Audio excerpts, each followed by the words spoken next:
How you guys doing? It's Mr. Friedman. Hopefully, you guys can hear me all right. See, Alexander and Danielle are both here. Okay, good. Good to have you.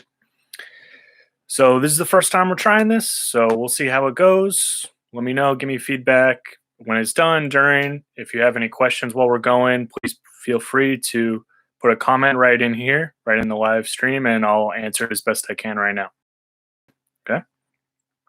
So today we are going to be discussing technology in the Civil War, right? Your CER that is due today for your Google Classroom is on the role of technology in the Civil War and what piece of equipment you think was most important. Now, you had several videos over the past few days that you got to watch about different aspects of technology used during that war. So we're going to talk about each of those briefly right now, and then maybe go over a couple other pieces of technology that weren't really mentioned, and then just open it up for questions and see how you guys are doing. Okay. So one of the videos that you watched during this week was on naval technology. And we talked about previously the invention of the steam engine and how that cities throughout the country, mostly in the impact on our Navy, our country's Navy. So we talked about steam power with relation to steamboats, mostly with regards to the rivers, the Mississippi, the Missouri. That's where we think of steamboats most typically, but they're also on the oceans. We talked about briefly how steamboats were able to seriously cut down the time traveling between Europe and the United States. Okay. And as you heard in the video, that steam power is also going to allow for much greater maneuverability for our Navy. It means the ships can move much easier because they're not relying on the wind. Yeah. They're able to move whatever direction they want, okay, much quicker. So that is going to be one impact on the Navy with technology. The other one, the one that is more visually striking, I feel like, is the creation of what are known as Ironsides. Now, these are ships that are made of or covered in iron sheets of metal. And you guys saw some pictures in the video. And this is the creation of the first modern battleships, really. This is the preliminary event to what we're going to see in the world wars. So we're going to see these ships that are covered in iron, which means that the older types of artillery. Yeah. So some of these ships are expensive to make and they take a while, right? They're still very new technology. They're not the best ships. Okay. And hopefully we'll get to see another video when we talk more specifically about the Battle of Hampton Roads, which was the first battle between two different ironclads. We had the Merrimack and the Monitor, okay, a Confederate and a Union ship, okay, which fought to a standstill at Hampton Roads. Okay, and no one was able to win because they were covered with iron. No one ship was able to sink the other one. They were able to sink those much easier. Okay, those ships don't have the same kind of. Yeah. So that's what's going on with the Ironsides, and they're going to play a big role in the blockade of the South. Because if you recall from the PowerPoints that we went through, I believe it was the week before spring break, we'll see that the major plan that led to the Union eventually winning, right, their major strategy was called the Anaconda Plan, which means that they are going to encircle the South so that the South cannot get new supplies. Because if we recall from our industrialization conversation, went into this quarantine, the North is where most of the factories are located. The North is the much more industrialized area. So they are able to get all these new industrial weapons. They're able to create much more. When ships sink, when arms get broken or lost, they're able to make more, whereas the South is not. So by blockading the South and not letting them bring in material from any other countries as well, the North effectively destroys the South's ability to keep carrying on the war. Okay, and this is what eventually leads to, or one of the major reasons anyway, why the North eventually wins the war. So these ships are much more effective in the blockade. They're able to patrol the coasts much easier than the old wooden sailing navy. Yeah. And also, as you saw in that video, we're going to see other types of naval weapons come about as a result of industrialization, particularly the submarine. We see the first advent of the submarine, which is really cool. It's not very effective at this point, but it is really cool to see how the invention of new ships, the invention of new offense leads to the invention of new defense. Okay, and so by going underneath the water, okay, they are able to attack the more vulnerable parts of these new naval vessels. And this is going to be huge leading up into World War One, where battleships that are fully armored and submarines are really going to control the oceans of the world. And it's not until World War II where we start to see the Air Force really take over that's going to change. Okay, so this is going to be the dominant power in the world. These new types of navies, okay, that are really showcased for the first time here in the Civil War. This is going to be the dominant power in the world for almost 100 years. Okay. One of the other videos that you guys watched was on artillery. Okay, and artillery is the massive guns, okay, the cannons, okay, things like that, okay, which you're going to see both with the artillery and with the small arms video, okay, that we're going to start getting rifling going on, okay. And if you guys recall, rifling is where you have grooves set into the barrel of these weapons that are going to project whatever bullet or cannon you are trying to fire much further and much more accurately. Okay, so this is going to affect both rifles, okay, which that's where they get their name, rifles, is because they have that rifling on the inside, okay, as well as smaller guns like pistols and bigger guns like cannons. Okay, so this rifling is going to make them much more deadly, okay, which is another one of the reasons why this is the deadliest war in U.S. history. Okay, all these new types of weapons. Okay. Now, one of the pieces of artillery that they didn't discuss in the video that I think is pretty cool is the Gatling gun. Now, I know by looking at some of your early responses answering the CER today that some of you have done some outside research and looked at that. So the Gatling gun is the precursor to the machine gun. Yeah, so it's got a bunch of muzzles, okay, and they're all going to be grouped together, okay, in a circle, and the barrels are all going to rotate so that they're all firing one after the other, okay, and you feed the bullets into this, okay, and this not used as much as popular opinion would have in the Civil War, okay, but we do see it for the first time here, okay, and so that is going to lead down the line to the machine gun. Now it's not super effective at this time because it tends to jam a lot. It's hard to feed so many bullets in there one after the other. Okay, so trying to do it that quickly does lead to some problems, but it is a step towards railroads.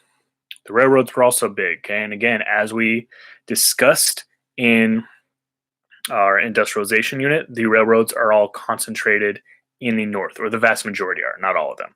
Okay, and this is going to give the North another significant advantage where they are able to transport equipment, okay, that again, they are able to produce much more quickly than anyone else because they have most of the factories there in the North. So they're able to take that equipment from the factories to the front lines to get it to their soldiers. And they're also able to transport their soldiers much more quickly and much more effectively than the South is. So this is going to give them a massive advantage. Now, when it comes time to the North pushing down into the South and trying to connect the railroads they have in the North to the ones in the South, they are going to come across with some issues. Okay, the railroads in the North and the South use different gauges. That means that the tracks are different sizes, right? So some of them will be much smaller and some would be much bigger. Okay, that means that a train that runs on one of them can't run on the other one. You would need to change trains. Okay, so that is going to be an issue that comes up. Okay, because they're not all standardized at this moment in time. but the railroads are still going to be key, and whoever controls the railroads is going to control that troop movement, okay, being allowed to move their armies and equipment much more effectively, and so be able to get the advantage throughout the war. So much so that when we look at Sherman, and okay, if we remember from, I believe it was also the week before spring break, should have taken a look at the Battle of Atlanta, where Sherman is a Northern general and he burns Atlanta to the ground. Now, he then marches from Atlanta to the coast. Okay, this is known as Sherman's March to the Sea. And along the way, he destroys everything in his path. Okay, right? And this is part of his idea of making war so terrible that the South will just want to quit. Okay, and it is fairly effective. But one of the things he destroys along the way are the railroads, so that the South cannot be transporting its troops and equipment to where they need to go as we get closer to the end of the war. And so what they do to destroy the railroads is they take the ties, those metal parts that the railroads actually run on, the tracks, and they twist them up. They heat them up and twist them up into ridiculous shapes, okay, which then became known as Sherman neckties, okay, because a lot of times they would look like a tie that you would wear, okay, because they're all twisted up. By doing that, they make sure that once they leave, the Southerners cannot just come and re-put the railroad back together. Those tracks are useless at this point. Okay, so the destruction of the railroads, okay, when they couldn't be utilized by the other side would just destroy them. Okay? And one of the other things that I thought was very interesting, I know some of you guys are taking the class with Miss Garcia, was photography. This is the first war that is photographed. Okay, we've had photography for a little while, but it hasn't been mobile enough, okay, to actually be used. Okay, so this is the first time where photographers can actually take cameras out into the field and take pictures of the battlefields themselves. Now, we're not getting action shots, right? These typically aren't shots of the battles going on, but we're able to get pictures of the camps where soldiers are before and after battles, okay, and we're able to get pictures of the battlefields after they happen. Okay, so this is the first time that the public, right, everyone sitting at home, is able to get a clear idea of what war actually means, because they're able to see all the dead soldiers that are lying on these battlefields after the battles actually happen. Okay, and so this is helping drive home the point that war is incredibly terrible, right? It's an extremely difficult ordeal for any person or any country to have to go through. Okay, and so often we have these very glamorous ideas of war and these soldiers as heroes, and right, we're not criticizing the soldiers themselves, obviously, right? Many of them are very, very brave individuals that are sacrificing themselves for their country, but it's a terrible thing that they're going through, right? And these often boys, right, just kids, right? They're drummer boys as young as 9 years old, right, beating out the time on their drums for the soldiers to march to. Right, so kids as young as 9, okay, as well as adults, okay, going out there and dying on these battlefields. Okay, and so the public is actually able to get these pictures, and this is going to greatly influence the public opinion of the war. The war is not popular in either the North or the South. Okay, and Lincoln almost loses his second election because people are so tired of the war. And you even have revolts going on in northern cities like New York because they're so tired of fighting for the North. They don't want to fight in this war anymore. Okay, and so it is not something that everyone is on board with. And photography, in some ways, helps people see that it's so terrible. Another way that they were able to see that was in some of the early battles in particular that are super close to major cities, like the Battle of Bull Run, which happened just outside Washington, D.C. This was one of the very first battles of the war. People thought this was going to be awesome to watch. They thought the war was going to be over quickly. They thought the North was just going to, beat the South really quick and they'd all be home really. So a bunch of people came out to picnic, actually, and watch this battle in person. Okay, and right today we're going to be like, are you guys crazy? That doesn't make any sense. But I mean, we still do very similar things, right? We're not putting ourselves in actual danger, but we still love to go watch those violent movies, okay, violent video games, right? That's stuff that's so action packed is exciting for us. And so these people obviously didn't have movies or video games or anything like that, but they thought that it would be super exciting to go watch the battle. And so they took out picnics and went to watch. And a lot of them got injured or killed when once the battle started going on. Right, they were too close, and even the ones that were further away, when the North had to retreat at that battle, the Battle of Bull Run, they trampled all over the picnickers. Right, so it's a very dangerous thing. Okay, but things like that instance, as well as the photography being taken throughout the Civil War, okay, really brought home some of the more real issues into the public atmosphere, where people who weren't actually on the battlefields got a taste of what it was like. Yeah. See, a couple other things that were not mentioned in the videos, okay, but that were new inventions technology wise. We had the telegraph, which we discussed earlier as well, right, where we had Morse code, right? That's the dots and beeps, right, where you're able to send messages. That allows the president, in this case Lincoln, to be much more involved in the war and in the movements of troops than was traditional. And so, because we had telegraph lines linking the country, messages can go back and forth almost instantly. Yeah, this means, yeah, that Lincoln can get news of what's going on in the battles almost right away, and he can then tell his generals what he expects. Okay. Now they don't always do what he wants. Okay, and he actually fires a lot of generals before he comes to Ulysses S. Grant, which becomes the main Union general down the line, and eventually will become the president after the war. Okay, but he is able to get feedback of the wars of the battles, sorry, as they're going on. Okay, and then able to give feedback going forward with his generals, and the were able to talk with each other both on the battlefield and between different battlefields, because this is a huge war that has battles going on in the west, in the south, okay, and in the east. Okay, so there are battles going on all over the country, and so the use of the telegraph allows to coordinate their movements, right, to know what the other one is doing and to be able to work together, okay, towards a common goal.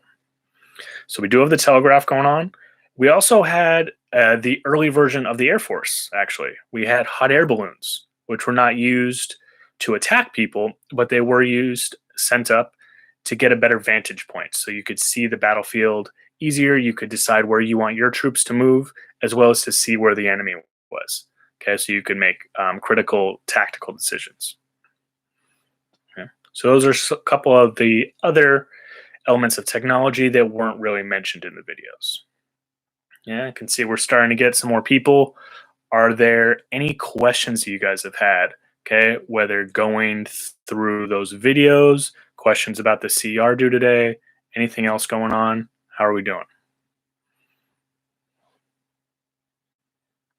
Yeah. Oh, and thank you, Val, for making sure Lamai is paying attention.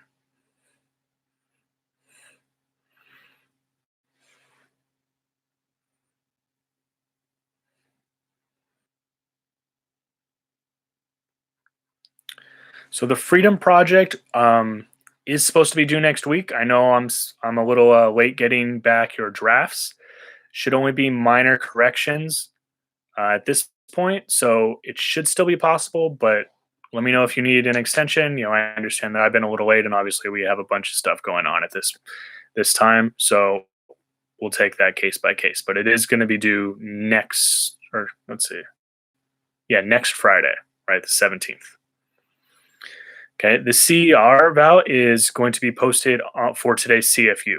Okay, so I know, taking a look at some of the people who were posting earlier, not all of them were doing CRs, right? It should be a full paragraph. It is a true CR.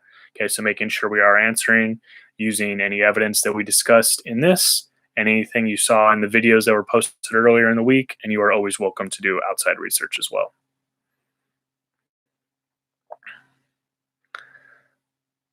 Okay. The art piece, if it's a physical art piece for the Freedom Project, you'll be taking a picture. Okay, and taking as many pictures as you can to really give a sense, right? If it's something that there's a back or a side that you need to be able to see, you can take multiple pictures, and that'll be posted on the art piece turn in along with the paragraph explaining your art piece. Okay. We are also making some changes to portfolio. Okay. I know that some of you have been asking questions about that. We will get that new information to you hopefully this week. Okay, as soon as we can for sure. But keep working on your modules. Okay, wherever you're at. Okay, making sure we're staying on top of that. Okay, but there will be some changes with how we are going to proceed with that. But that is still going to be happening. Okay, so make sure we stay on top of that.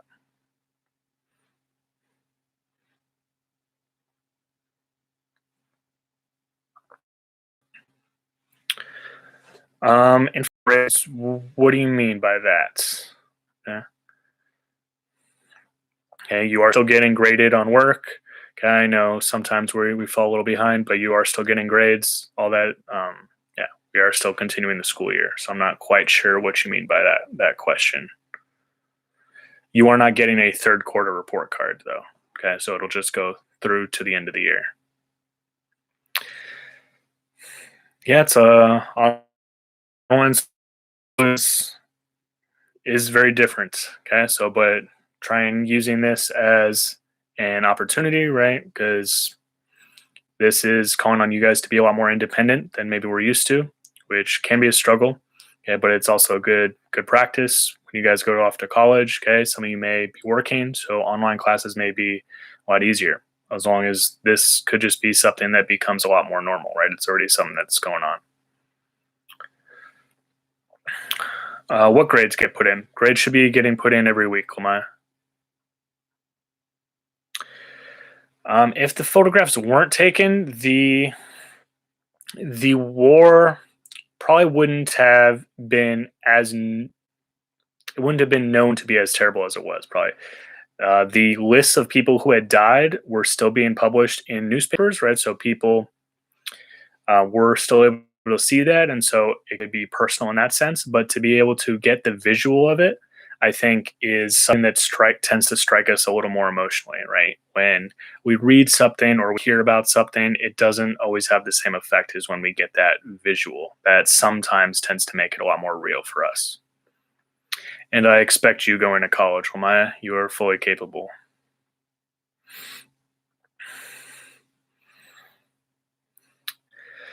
Yes, the South did have advantages. One of the main advantages the South had, well, they had two big ones.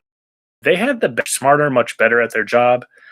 Um, the most famous Southern Confederate general was Robert E. Lee, and Lincoln actually asked him to be in charge of the Northern Army at the beginning of the war.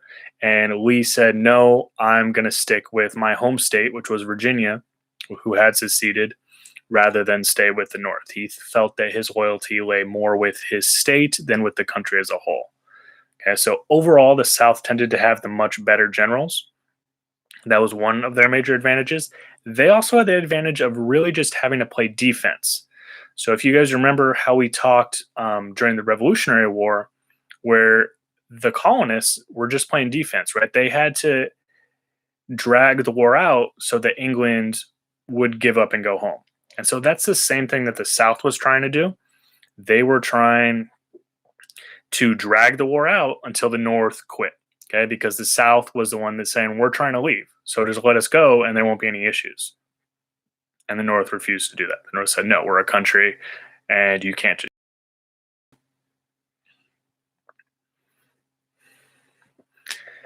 Yeah.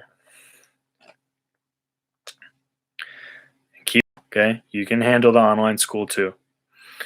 Yeah, keep working, right?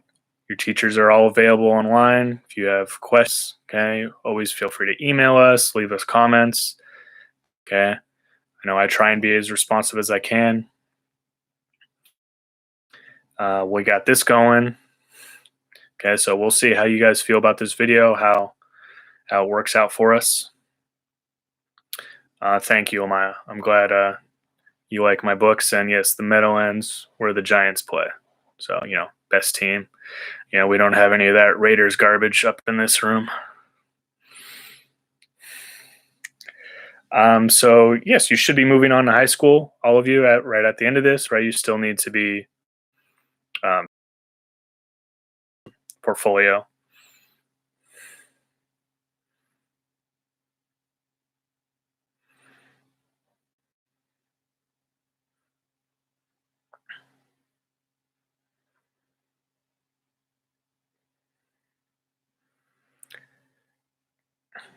Let's see.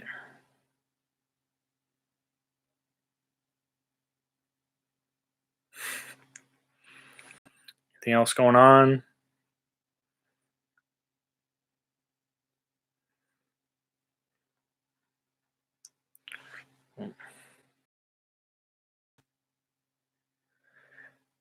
How's this video been working today? Obviously, I moved from the test station. Okay, I moved to the other side of the room until I'm able to kind of jerry rig some blinds so we don't have the sun coming in. I know that that was some of your guys' comments off the test video.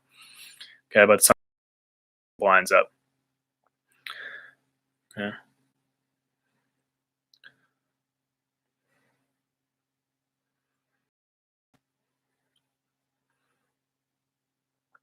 Okay.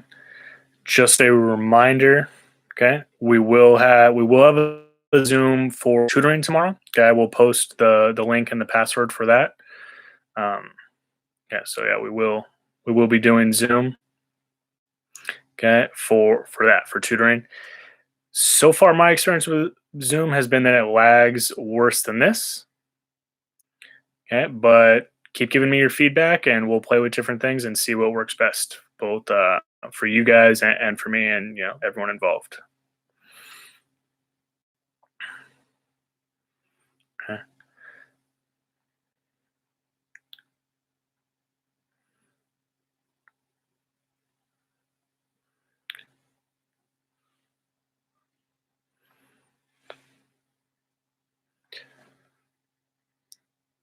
All right. So if there are no more questions, then we're going to go ahead and end this session for today. Remember, I do have tutoring at 11 via Zoom tomorrow. Okay, so making sure we're there if we need help. Okay, and you guys can check in at that point. Okay, and please make sure that we are keeping up on both our CFUs and any additional work. Right, any of the regular assignments, including your Freedom Project, and including keeping up with portfolio, which we will be getting more information to you guys on as soon as we can. All right. Please make sure you are reaching out to each other, reaching out to your teachers if you need help, staying in contact with each other, trying to stay active. I think Marshawn's the only one who took up the push-up challenge. Okay, I'm kind of disappointed in you guys. Okay, but yeah, just be healthy. Hope you guys are well. Reach out if you need anything. All right, I will see some of you, I'm sure, for tutoring tomorrow. All right, be well.